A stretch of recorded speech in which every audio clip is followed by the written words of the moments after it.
When I was little, well, a bit less little, I dreamed of growing up, then one day of becoming an astronaut.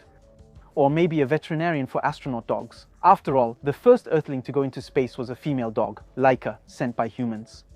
Today I've grown up a bit, I had a dog once, but I've still never been to space. And so, at home I can't do this or that. Being in Toulouse for the Science in the City Festival is a great opportunity. To see what it's like to live there and compare life here and there, we're visiting the Cité de l'Espace. It's actually pretty simple. It comes down to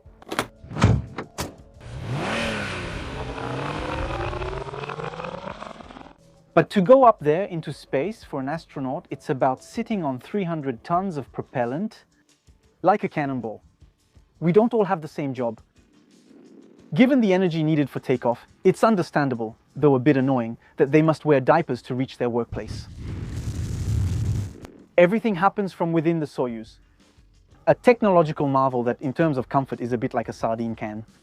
Strapped to their seats, launched in ballistic mode, the astronauts experience up to 3 or 3.5 Gs and reach 1,600 kilometers per hour in just a few seconds. 2 minutes later, the rocket is nearly 40 kilometers high. The starting point of a journey that can last nearly 2 days, at the end of which they will have completed almost 30 orbits around the Earth. The Soyuz, now positioned in the ISS's orbit, will, after about 10 hours of maneuvers, dock with the station. Open the hatches, you've arrived safely, 400 kilometers above the ground. And what you discover while walking around Toulouse is that living on the International Space Station means living in a strange environment where every action, seemingly mundane, washing, eating, working, has to be relearned. Here, you completely lose your bearings. There is no up or down, all directions are equal. In the ISS, in weightlessness, you can suffer from what is called space sickness. Your altered blood pressure can make you suffer for a while. The brain, confused by the information from your inner ear, no longer knows which way is up. The senses conflict, making floor and ceiling indistinguishable. While it's difficult to recreate weightlessness in an exhibition, you can still have fun, hang from cables, and experiment almost as if you were there with the weak gravitational force that exists on the moon. So far, only 12 people have walked on our satellite and experienced this unique sensation, which is artificially recreated here. The force of gravity on the moon is about 6 times weaker than on Earth, and Manon, with her perceived weight of 9 kilos, can perform space acrobatics. As for me, I try to awkwardly mimic the jerky movements of a pathetic grasshopper. Afterwards, if you want to know what you would look like in weightlessness in free fall around the Earth, well, you just have to put your head down to let the blood rush in. That'll be my face up there for the first few weeks until I adjust. You're also a few centimeters taller up there because in weightlessness, your vertebrae aren't compressed by your body weight. To see for yourself, you can measure yourself standing up, then lying down. Even though you're higher up, I bet you still feel small, especially when you go outside. Down here, it's just this. But leaving the ISS for what's called an EVA, an extravehicular activity, takes 4.5 hours just to put on a suit that weighs 175 kilos and has 14 layers of protection. Then outside, it's 6 hours of such intense effort that by the end of the day, the astronauts who went through it have lost an average of 3 kilos.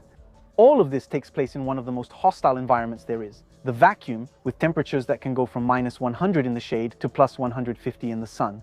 Even protected by the station's shielding, for an astronaut, a 6-month mission means radiation exposure equivalent to 480 chest X-rays.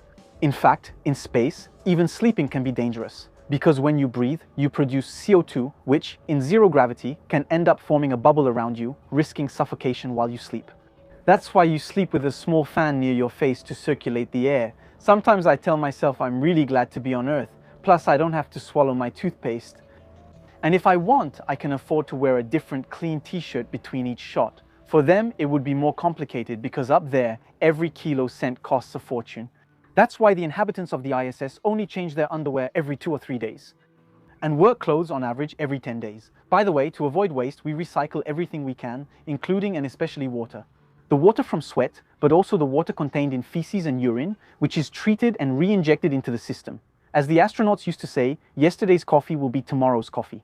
And it changes the way you look at the world, and a little at your coffee. and a little bit about everything else. Well, In return, in the evening, after a long day of work from the cupola, the inhabitants of the ISS can enjoy an unbeatable observation post with a view of the Earth at the pace of 16 sunrises and sunsets per day. And I like to think that during the time we spent wandering, experimenting, and marveling, the astronauts who were at that moment above our heads, speeding at the mind-blowing speed of 28,000 kilometers per hour, had time to circle the Earth twice.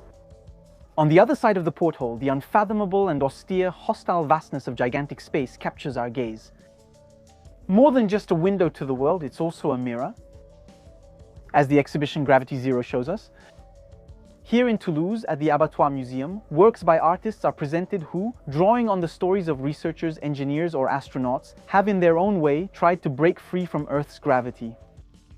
When the propulsion of a rocket becomes fuel for the imagination, sound doesn't travel in a vacuum, and yet space and its exploration speak to almost everyone. And in this place, through the eyes of the artists, we discover how everyone, from the ordinary dreamer to the scientist in their laboratory, experiences their journey into space. Because these expeditions are above all collective adventures, born from the dreams and work of tens of thousands of women and men.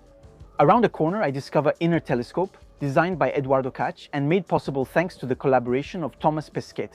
Here is the first work of art that can only be created in space. This carefully cut sheet of paper becomes, in space, a shape that has neither top nor bottom. 57 years after Yuri Gagarin's first flight, the magic is still very much alive. It affects people who, grounded in reality, experience life vicariously through those who float above. Even in the space race, in such technologically advanced fields, the irrational more than has its place. To be convinced of this, you just have to think of the countless traditions, each more bizarre than the last, that astronauts continue before every Soyuz launch. The night before boarding their rocket, they watch an old Soviet Western, White Sun of the Desert. Then on the big day, they sign Yuri's door, receive the blessing of an Orthodox priest, and on the way to the launch pad, they stop to pee, just as Yuri Gagarin did 57 years before them, on the right rear wheel of their bus. For women, they empty a bottle that was filled beforehand, filled with pee, and before boarding, they get a kick in the butt. A little local custom to wish a good trip? No doubt about it, we definitely don't have the same job. Heading to the Quai des Savoirs studio with my bag full of filming equipment, I think about the 1.5 kilos of personal belongings an astronaut is allowed to take for a trip of at least 6 months. That's not much. And there's this amazing fact. As unreachable as space may seem, to this day, about 550 people have had the chance to go there and float. That's still 150 fewer than the climbers who have summited K2. After this digression, it's definitely time to head home. For them, it's a 3.5-hour journey in the Soyuz, whose heat shield, heated white-hot by friction during re-entry into the atmosphere, will reach up to 1800 degrees. It's a descent that can definitely be called grueling. As a grand finale, they'll have to endure up to 4.5 Gs before landing exhausted in the steppes of Kazakhstan. When everything goes well, welcome to Earth. After 6 months spent in space, a delightful cocktail of bone and muscle loss and postural control issues means that, for a while, they'll have trouble walking. Weakened, thinner, their minds filled with memories. From Manon's balcony overlooking the Pink City Star, I can stand just fine, but I still do one last practical check that I'm not on the ISS. That's what you call coming back to Earth. Yes, this is my balcony. This is my favorite part of the video. I can add little bonus clips at the end like this. Little bloopers. That means silly things, GTO. Who knows nothing about communication. It's the role of a lifetime. Keep the glass a little lower. Stop laughing. That's my balcony. What should I do? It's a balloon. Thank you, Manon. And to boost the rocket, you can support us on Typee or Utip. Check out Manon's channel. Sometimes she doesn't even joke.